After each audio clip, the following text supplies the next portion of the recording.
Hi there, learner. Welcome to Devraj YouTube channel. If you like our videos, please subscribe our YouTube channel and press the bell icon to get regular update.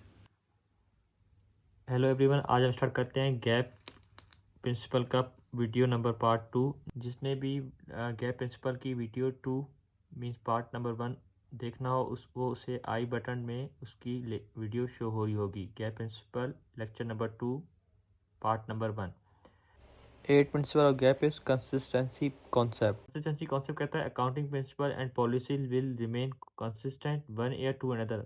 ये principle कहता है company की जो policies होंगी तो वो हर साल क्या रहेंगी, कंसिस्टेंट रहेंगी। जैसे उनकी टाइमिंग है, इंसेंटिव्स हैं, बोनसेस हैं, तो वो क्या है, वो ऐसा ना होगा वो ना हर 2 माह बाद या 6 माह बाद चेंज हो रही। तो वो क्या पॉलिसीज उनकी जो होंगी वो 1 साल से 2 साल या 3 साल पीरियड तक क्या रहेंगी, सेम रहेंगी। मतलब शॉर्ट टर्म पीरियड में वो चेंज नहीं होंगी।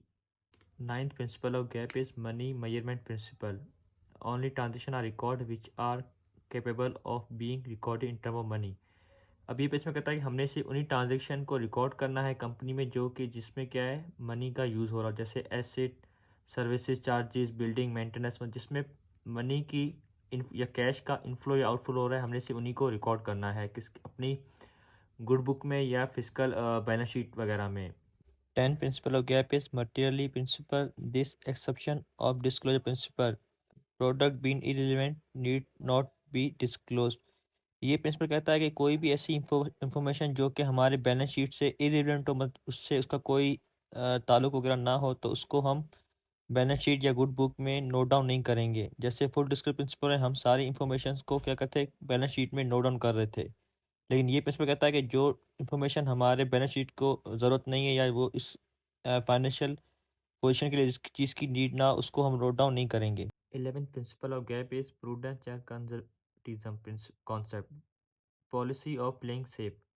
All anticipated losses should be recorded, whereas all the anticipated gain should be ignored. अब ये कहता है प्रूडेंस कॉन्सेप्ट कहता है कि हर कंपनी चाहती है कि ना कि उनको कोई भी लॉसेस ना पड़े, किसकी वजह से, इकोनॉमिक अनसर्टेनिटी की वजह से या कोई इन्वायरमेंटल चेंज की वजह से। जैसे अभी आजकल क्लाइमेट चेंज हो रहा है तो हर कंपनी चाहती है कि उनको कोई भी ऐसा क्लाइमेट की वजह से कोई ऐसा लॉस बियर ना करना पड़े। तो ये वैसे कहता है कंपनी कुछ ऐसे लॉसेस को ना मतलब लॉन्ग टर्म के लिए क्या करी होगी, रिकॉर्ड करी होगी ना, कि अगर लॉन्ग टर्म में अगर उनको कुछ ऐसे अनसर्टेन इवेंट्स का सामना करना पड़ जाए तो उनके पास उसके लिए क्या होना चाहिए, बजट होना चाहिए। तो ये कहता है are anticipated losses should be recorded. मतलब वो कंपनी एक प्रॉब्लम को आने से पहले ही ना उसके लिए कुछ बजट या कुछ अमाउंट क्या अगर सेव करी होगी। जैसा कि जिसे हम कहते हैं प्रोएक्टिव ना, मतलब प्रॉब्लम आने से पहले उसका सॉल्यूशन फाइंड आउट करना। Whereas all anticipated gain should be ignore. वही कहता है कि अगर उसमें प्रॉफिट अगर हो रहा हो ना कुछ लॉन्ग टर्म में तो उनको तो वो इग्नोर कर सकते हैं। लेकिन जो आने वाले वक्तों में या आने वाले कुछ सालों में उनको लॉसेस उठाने पड़ सकते हैं तो वो क्या करें, उनके लिए अभी से ही कुछ इन्वेस्टमेंट करना स्टार्ट कर देते हैं। 12 principle of historical cost principle. According to this principle, an asset should be recorded in the book of asset at the price at which it was acquired. History cost principle कहता है जिसे हम कहते हैं book value.